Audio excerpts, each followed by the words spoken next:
I have a three-part advocacy structure. Starts with who I am. Introduce yourself. Confirm that you're a constituent who lives in their district. Right? My name is Namdi. I live in this district. My name is Namdi Henacho. I'm a constituent of so and so representative. I live in so and so place. All right, so that they know, okay, this is who we work for. This is who pays our salary, right?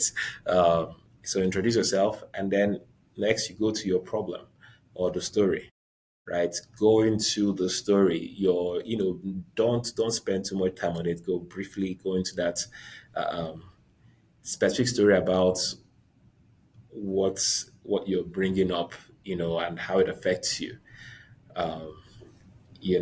Bring that up. If it's a law, if it's an issue, um, raise it. If it's something that's on the ballot, whatever it is, have that conversation. Share your experience, right? Share your experience, um, and how it's affecting you, and be succinct but very clear on, again, this is where we talk story.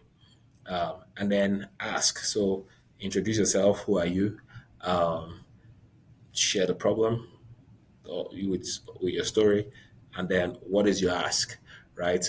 What do you want them to do? If there is a law on the ballots that you want them to vote yes on something that's going to be tabled on the floor, let them know, okay, I want to vote yes on that bill, right?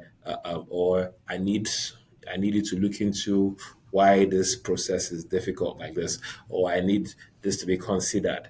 Whatever the issue that brought you there, be prepared to be clear on what your ask is. What are you asking them to do, right? So those are the three steps. So introduce yourself. Who am I? Specify the problem, and then be clear on the ask. Okay. If you're having meetings or when you have these phone calls, please be respectful. It's very important. Be respectful. Be professional. But be confident too. If you're meeting with them in person or you're calling on phone, this is very important. You have the right to be there. You're not like you have the right to be there.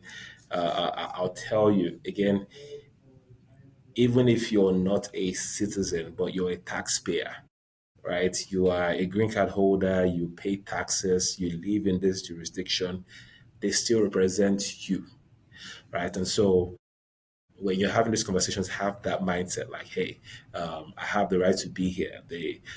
And I'm a contributor to this economy. I'm a contributor to this ecosystem as much as anybody else is, and I have the right to be heard.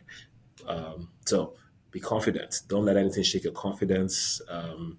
The politicians are not God, So again, I need to emphasize that because of where I come from and where we come from. A lot of us come from. So be respectful, be professional, but confident. Always, always, always, always prepare like a one-page handout, something you can leave behind. That summarizes, especially if you're meeting in person. Have that ready. If you're doing that, if you're sending emails, have this that you're going to send something that, again, summarizes what your ask is, has your information, your contact information, and speaking on the respect part, please remember that this is a conversation. It's engagement. Engagement is about conversation, not debate, right? You're not a political rival. It's about conversation. It's about, again, making it to where they can hear you. You want to be heard. So don't make it into a debate. And then follow up. Once you've done this outreach, follow up, right? Uh, um, Follow up. This is how you make a bigger impact. It's mandatory. The follow up is mandatory. Send a thank you email within 24 hours, right? And in your thank you email, repeat your request. Include any facts, if you promise to send them more details, or include that in the follow up. Keep track of what's happening or what happens after your meeting.